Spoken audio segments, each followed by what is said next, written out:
So, like, again, he's just saying that this way of matter interacting, when it becomes reproductive through a DNA molecule, is indigenous. It is a basic structure of what matter does. And I just think that's a preposterous statement, considering we have absolutely no evidence of any other occurrence, one occurrence in the known history of the universe. I mean, there was no way to get him out of this mess without causing him a great deal of pain and trauma. The decision then was, well, how do you humanely deal with this problem? How do you end his life quickly and painlessly? And that becomes kind of another tough question. Like I said, when I look at it through all this context, this whole context of understanding, it's a piece of chemistry, damn it. And all it's doing is consuming and reproducing. And that's the mission. There's no grander accomplishment. There's no getting there. And we could have 10 tons. We could have a brain as big as the fucking moon.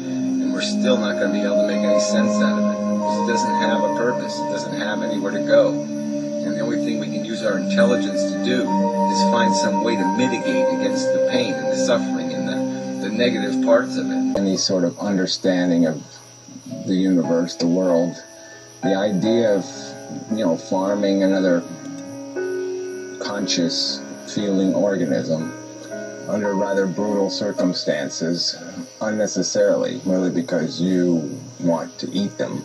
It just isn't, I don't think it can be rationalized. I don't think it can be justified, intellectually. It can only be justified because you say you want to, and you're arrogant enough to say, I'm entitled. We build giant cities, we pollute the rivers. You don't build shit, you don't do shit. All you do is shit. Consume and shit.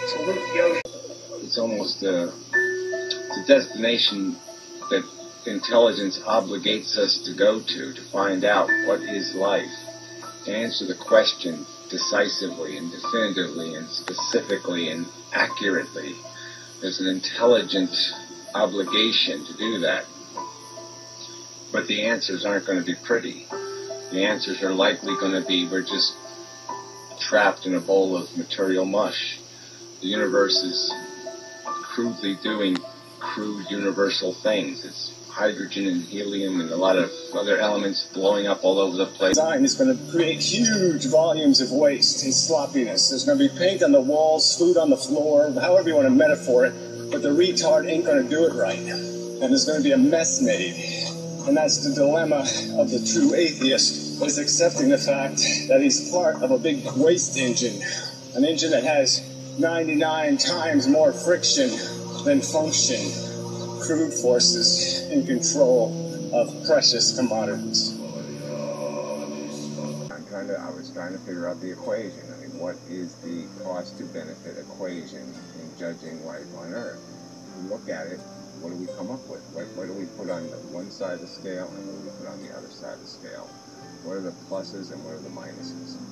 And when I looked at it, I said, well, wait a minute, if all we're doing is fulfilling our needs, if all we're doing is satisfying needs, what are we actually accomplishing? So I mean, I've touched on this in other videos, but now I'm throwing it straight out there. We're not doing anything. We're not accomplishing anything. We're not repairing anything. We're not building anything. If we can build ourselves an objective perspective, can we really honestly say this makes sense? Not even that it makes sense, but that it is serving some purpose that justifies the price in terms of suffering endured.